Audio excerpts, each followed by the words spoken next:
Domingo, 27 de agosto. Verso para memorizar.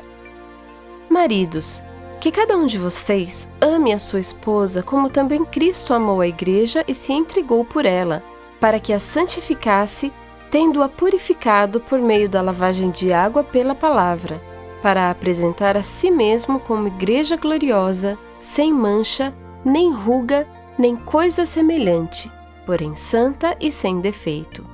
Efésios 5, 25 a 27. Conselho para esposas cristãs.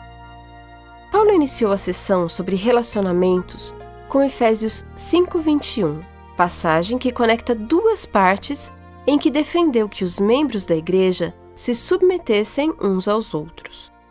Os crentes devem fazer isso no temor de Cristo. A primeira de várias vezes que Paulo identificou o relacionamento com Cristo como o mais importante e determinante. Ouça Efésios 5, 21. Sujeitem-se uns aos outros no temor de Cristo. Pergunta 1. O que Paulo quis dizer ao exortar os membros da igreja a se submeter uns aos outros? Como entender esse conceito? Paulo também convidou as esposas a se sujeitar ao marido como ao Senhor, indicando que falava da submissão de esposas aos seus respectivos maridos.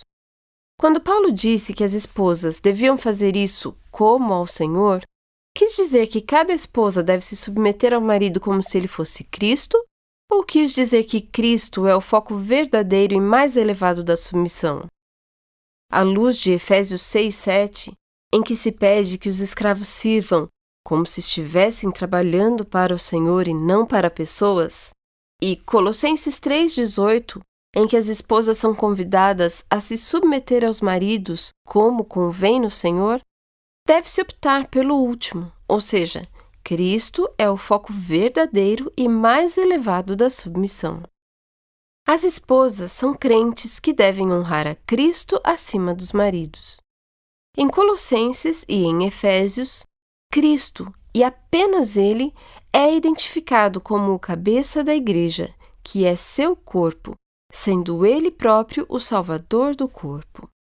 Por analogia, o marido é o cabeça da esposa, sendo que a fidelidade da igreja a Cristo serve como modelo para a lealdade da esposa ao marido. A passagem pressupõe um casamento amoroso e não disfuncional. Esse verso não deve ser interpretado de modo a permitir abusos. À luz do que lemos, note este texto do livro Lar Adventista. Abre aspas. Se o marido é grosseiro, rude, impetuoso, egoísta, ríspido e opressor, não diga jamais que o marido é o cabeça da esposa e que ela deve em tudo ser-lhe sujeita, pois ele não é o Senhor, nem é o marido no verdadeiro significado do termo. Fecha aspas.